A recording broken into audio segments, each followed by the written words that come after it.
Many thanks for joining us. This is Women's Voice, and of course, we are coming to you from the studios of GBC 24 here in the capital. My name is Selikem Acolatse Apaloo, and on this platform, it's all about impacting the lives of women in our society and also sharing their unique stories with you, our audience. So today on the program, it's all about Finland. Finland's gender equality plan for women. That's what we are looking at today.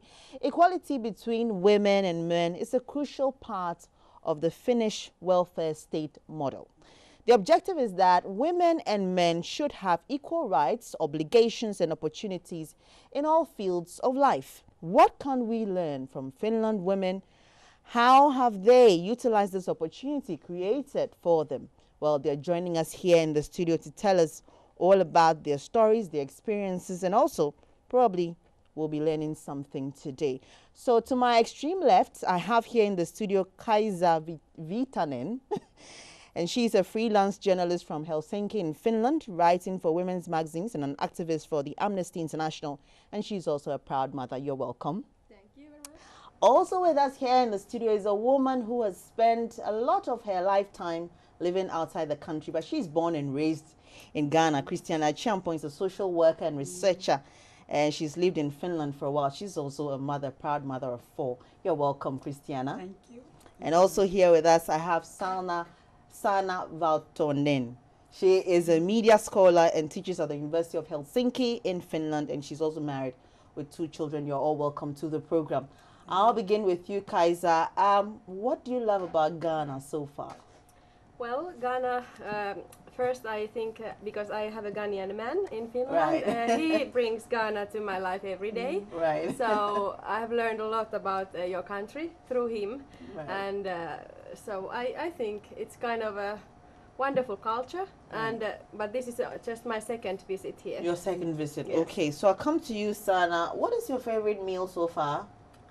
Oh, I would have to say that anything her sister has made, she's a caterer and makes beautiful food.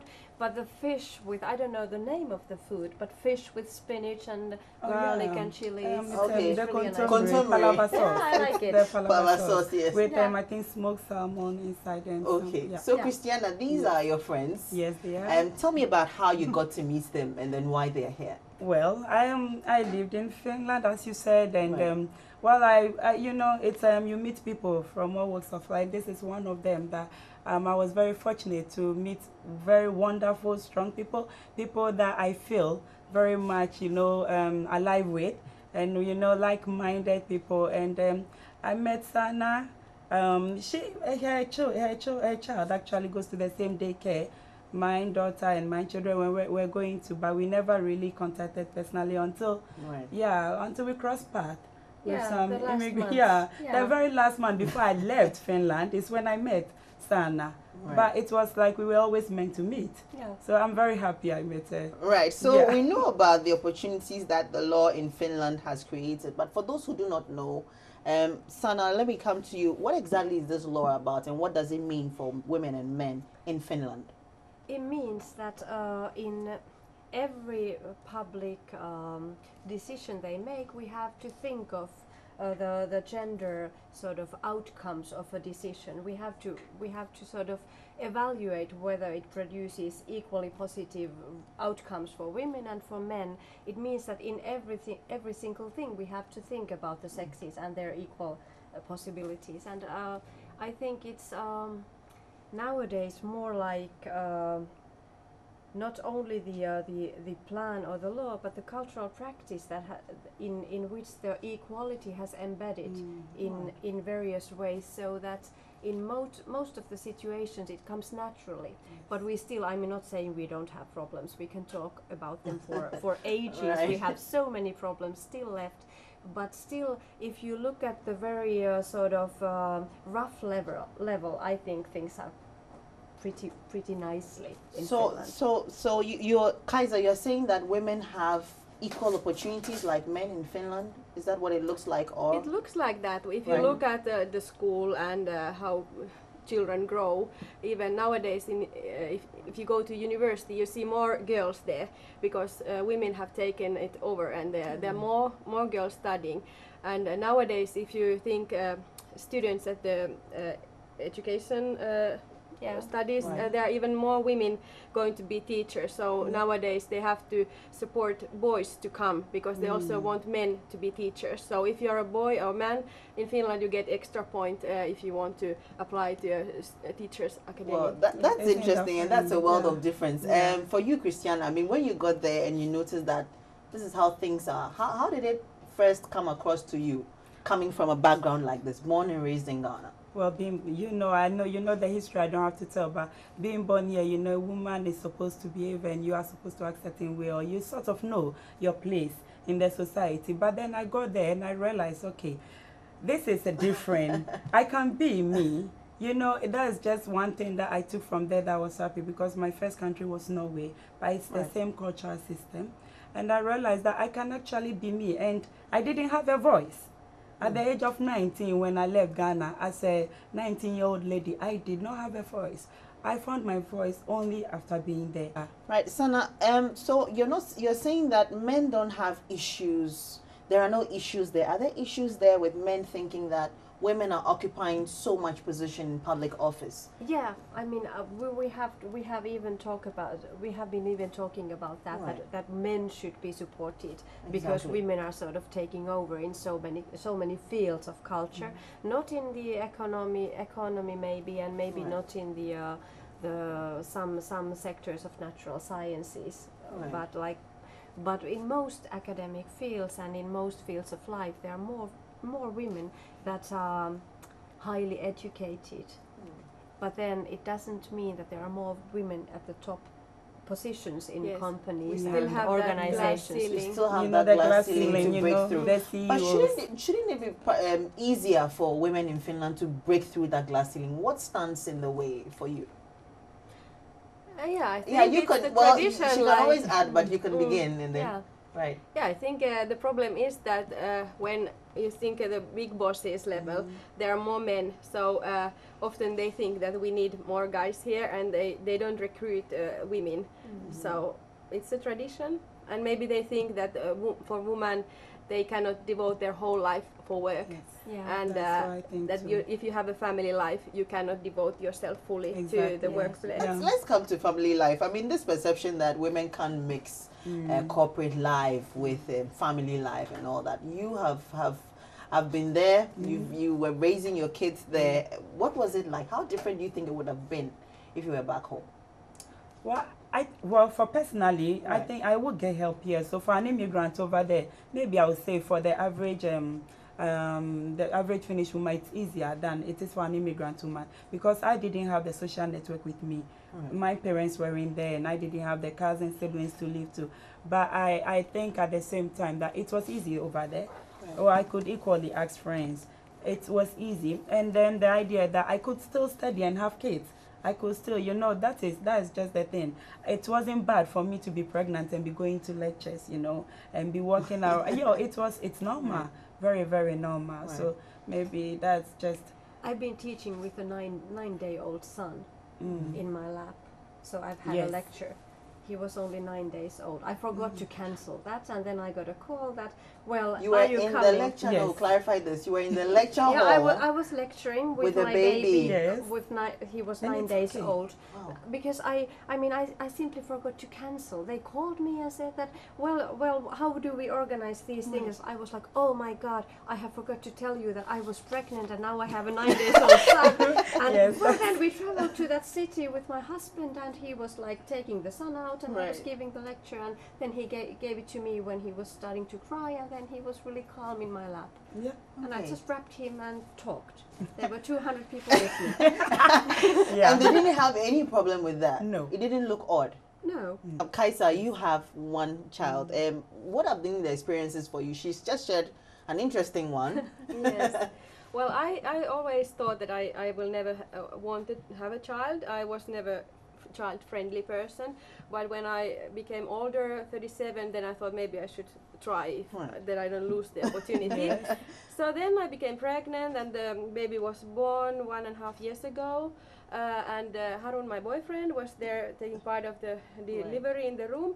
And since that, he has been the one who is taking care of the baby, maybe even more than me. He has some natural skills. He grew up in a big family. He always used to take care of his kids, no, the siblings. junior He siblings. knows how to carry the that's a baby good- like the at the African back, woman. yeah. On the back. Yes, with the And, cloth. yes, and I That's was interesting. like, if the baby was crying, I went to Google like, what What can a do I- baby crying to do? And he was Yeah. like, just put the laptop Really? away. Yeah. I can feel it. You know, I Okay. felt like it gave me like a lot of like security that he Right. has this kind of feeling. right. So I can work and I can travel, and he is very much at home with the baby. Okay, so there's this difference in cultures. For us, we have the extended family around. Your mom will be around, other people will be around as soon as you deliver. This being absent for you, Christy, when you were up there, what was that like? It was rough. Very brutal. I mean, being an immigrant with no social network, and then I had friends, but the life in Finland, you said that everybody has something doing, right? Yes. Even the immigrant there and everybody, so everybody has something doing. But, you know, because I can also make friends easily, that I had, you know, Finnish older women who were like their grandmother, they couldn't help so much, but, you know, it helped. But then that means that you can't travel. I could But never. you struggled a bit with that. I not a bit. I A think lot. it was, yes. Yeah. So in Finland, would you say that corporate organizations have policies that favor women during these times, maternity, pregnancy? So here we've had issues with exclusive breastfeeding and the time for the maternity period, because if you're telling me I have maternity leave that is going to be up to about 3 or 4 months almost, and yet you want me to exclusively breastfeed for 6 months, then that's going to be tough. I That's don't know tough. how different it is back in Finland. Well, in Finland, the maternity leave is 9 months. 9 months. So normally Yes. people breastfeed at least half a year. Yes, little. And, and after that we can take leave till up to the baby is 3 3 You years have to get your old. job back, so you that's for You- both. You get it's either the guaranteed man or the work woman on. can take it, or you can share it like we have done in my family. Right. Man you- takes half. So woman if takes- you until really the want to kid is breastfeed 3. your child for 2 You are years, you allowed. can Like I stay did. home with the baby. You did that Yeah. Yes, for both It's- of them. it's So I okay. breastfed them for for 2 2 years, and you had the time. Yes. Yes. And It's not like you were off your payroll or you have any No. risk No, of no, losing your job. Or No. Yes, I've been working a lot. I mean, I've been working since they were born because we've been sharing the parenthood with my husband. Right. Christiana, what did you, when you got to know about this, how comfortable did it make you feel? No, I was very confident. I can have kids and still have a life, is what I said. That I can have. Because you have 4. Yes, I know, busy. So nice. But that's the end. Let's not drag it on. I have. Oh, but let's explain. It's 3 in 4, right? Yeah. So, but you know, it's I always, when I got there, I felt like I can have the family like that I want and still be successful in life. That is the feeling you get there. As she said, it's just embedded in the culture. I think that, you know, it's equal rights for women should be something that it should be next to natural to us. You know, like it is in the best interest for the country, right? That, you know, you allow women to be at home with their children, because these are the women going to raise the next generation anyway. Why women in Finland are working so much? It's because we have very nice daycare system. So Yes, every child is going to get a daycare place in a public system, and all kinds of families, rich or poor, use that. So you have the necessary support systems Support, that are there. infrastructure, Yes. you know. If you are a very low income person, you don't have to pay for it, but your kids are in the same group with the others, the and you ones get that the are paying. service. So that makes the whole family feel relaxed, and they can trust that their kid is in a good hands, so they can work. I think Yeah. in Finland the infrastructure sort of helps, supports women and supports the sort of helps women to make their own choices in the say that you are not kept at home, but then you are not punished for wanting to work. Women's Voice, weekdays on GBC 24 at 4 p.m. and on Mondays and Thursdays on GTV at 4 p.m. Some of the issues that hinge on women empowerment and that prevent women from being empowered in our part of the world here is the cultural mindset, the highly patriarchal society that we live in.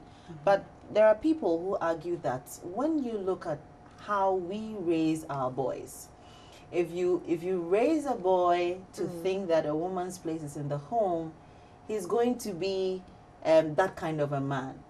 Raise a boy differently if he's looking at a father who's looking at television on the sofa and saying that, hey lady, where's my dinner?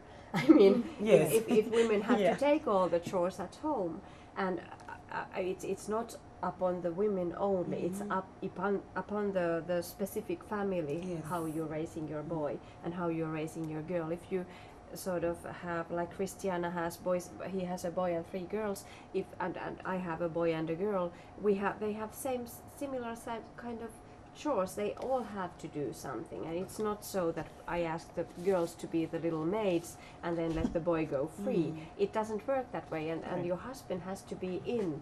You have to sort Support it. Support. Yeah, Yeah, but I know you have views. I'll come Yes. to you too. But that I was exactly the same thing I was thinking about. As much as it is up to us, the women, because we are raising that it's a family unit, and it's a father and a mother. And you know, as much as you want to change the mindset of the child, children emulate parents. So the boy is looking at what the dad would do, and it's only natural that if dad sits around and only asks for things to be done, that the boy thinks that is how I'm supposed to be. Yesterday we were watching TV Right. at her house and sitting on the sofa, and we were talking about that all the advertisements were like a woman in the kitchen, Yes. using Yes. some modern way to cook some Yes. spices, but then the man comes when everything is ready. Yes. So Yes. this is He really comes in. reflecting You know, the the idea hunger. that woman So replaces the media, Yes. the media The is media, projecting. Yeah. You and know, mommy, can I perpetuating the help? idea. Kids are helping, but then the man came right after everything is done. It's like, can I help too? And it was funny. They were all laughing, like, oh, you always come when it's done, and they were all laughing. What about earlier. issues of discrimination against women? Do you have that coming up in Finland? Oh yeah. Kaisa, you want to elaborate on that? There are, like in Finland, men who think that women has gained too much and they should be returned back to their place. Yeah, back to their And level. their place being which level? Well, what's the thinking? Between the I that's don't what know. they say, between the fist and the stove. Yeah, you know. Oh, yeah, that's funny. That's a traditional saying. Okay. Before I was preparing for this show, I saw an article, and I'll bring it up, that foreign men are in demand in Finland. Oh, wow. What's that about? I can tell. Yes. I used Okay, to be, you are- 10 years single and trying to Right. look for a man for my life. And every time when I traveled abroad, I had a romance, and I started to think like, what is it that it's so easy to find men when you are abroad? And then I moved. I lived 4 years in Amsterdam and met my Ghanaian man there. And I just think that in big cities of Helsinki, there are more women, because women who want to study move to the cities, and there are a lot of men who stay in the countryside, and they don't educate themselves and they stay there, and that's why girls and women in the cities are competing. So if there is a nice guy available, there are very many women Okay, who the want to competition is catch keen. him quickly. Yeah. Christiana, finally, what can we learn from Finland? What have you learned, you've imbibed, and what is the message out there? Listen, that everything is possible. That your gender doesn't limit you, even if culture says and society says because it's a mindset too, right? It is a mindset too that if there is something, you have a passion and you have a voice, that nothing should really prevent you, because you can break through. Maybe it will be difficult than it will be in Finland, but it is definitely possible. Definitely possible to be who you are and have the voice that you feel like you have inside you. Maybe it's challenging in Ghana, maybe it will be, you struggle more and you get a few, pushovers, but I think it's possible. It's easier there, but it's doable here. Sana, word of advice to women watching? Oh my, don't let your sex to define you. Do what you want. I Thank mean, you. think what you like and do it. And find like-minded people. Yes. Forget the yes. nasty Find ones. inspiration. Network. Network, like-minded people.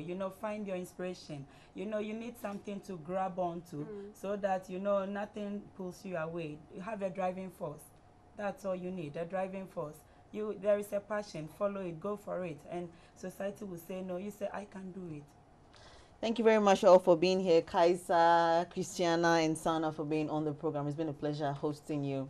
Thank you very much. And my guest today on the program, Sanna Viitanen, is a freelance journalist from Finland. Also here, Christiana Champong. She's born and raised in Ghana, but has lived in Finland for quite some time. Gender advocate, social worker, and researcher. And also here with us, Sanna Valtonen. She is a media scholar and a lecturer at the University of Helsinki in Finland. And before we go, as we do it on the show, I'll share an inspirational quote with you. And our inspirational quote today comes from Dr. Babatunde Osotimihin. He is the UNFPA Executive Director. And the quote says, "When women and adolescent girls have equal rights and opportunities, their families, communities, and nations prosper." Many thanks for watching. My name is Selikem Acolatse Apaloo. The program will be back same time tomorrow.